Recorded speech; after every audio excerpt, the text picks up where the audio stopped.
வெயில் பிரகாசிக்கும் காலையில் பென்னி என்ற குட்டியை தனக்கு பிடித்த குமிழி மந்திரக் கோலால் குமிழிகளை ஊதிக் கொண்டிருந்தது. அஃப் அஃப் என்ற குமிழிகள் வானவில் போல மின்னும்போது மிதந்தன. பாருங்கம்மா, நான் ஒரு பெரிய ஒன்றை உருவாக்கினேன். பென்னி சிரித்தான். திடீரென்று ஒரு குமிழி வெடிக்கவில்லை. அது வளர்ந்தது, உள்ளே உட்காரும் அளவுக்குப் பெரியதாக மாறியது. ஆஹா என்றான் பென்னி. அந்த குமிழி மின்னியது. பென்னியை வானத்தில் தூக்கிச் சென்றது. விவி என்று அவன் கத்திக்கொண்டே மரங்கள் மற்றும் பூக்களின் மீது. பென்னி ஒரு காளான் மேடையில் ஒரு பட்டாம்பூச்சி இசைக்குழு இசைப்பதை பார்த்தார். எங்களுடன் சேருங்கள் என்று அவர்கள் பாடினர். குமிழி கீழே மிதந்தது. பென்னி தனது கால்களைத் தட்டி நடனமாடினார். ட்ரம்பா ட்ரம்பா ட்ரம்பா என்று பட்டாம்பூச்சி ட்ரம்ஸ் வாசித்தது. பின்னர் பென்னி சத்தமாக குரட்டை விட்ட ஒரு தூக்க மேகத்தின் மீது மோதினார். ஸ்னோர்! குமிழி தள்ளாடி அசைந்தது. ஊப்சி! பென்னி சிரித்தார். மேகம் தும்மியது. அச்சூ!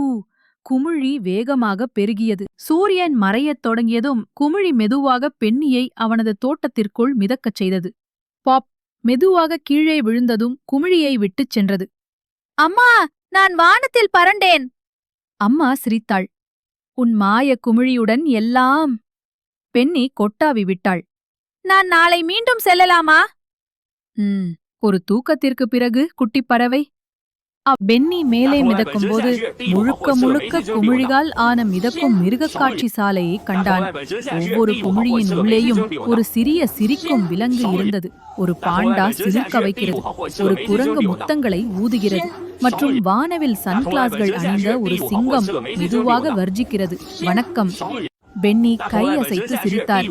இது இதுவரை இல்லாத அளவுக்கு முட்டாள்தனமான. அந்த குமிழி பென்னியை மேகங்களைத் தாண்டி ஒரு பிரகாசமான குமிழி கிரகத்திற்கு அழைத்துச் சென்றது. அங்கு பலூன்கள் போன்ற வடிவிலான வேற்று கிரகவாசிகள் அவரை வரவேற்க மேலே குதித்தனர். போயிங் போயிங், பென்னியை வரவேற்கிறோம்! அவர்கள் அனைவரும் ஒன்றாகத் துள்ளிக் குதித்து குமிழி மந்திரக்கோள்களை பயன்படுத்தி ஒளிரும் நட்சத்திரங்களால் வானத்தை வரைந்தனர். அடுத்து அந்த குமிழி மெதுவாக மேகங்களுக்குள் மின்னும் குமிழி கோட்டைக்குச் சென்றது. பளபளப்பான கிரீடத்துடன் ஒரு குமிழி ராணி வெளியே மிதந்தது. அன்புள்ள பென்னி, நீ தைரியசாலி, கனிவானவன். இந்த குமிழி கிரீடத்தை எடுத்துக்கொள். அது அவன் தலையில் மெதுவாக அமர்ந்து அவனை மகிழ்ச்சியால் பிரகாசிக்கச் செய்தது. திடீரென்று அந்த குமிழி வழுக்கும் நட்சத்திர ஒளியாலான வானவில் ஸ்லைடில் ஒட்டிக்கொண்டது.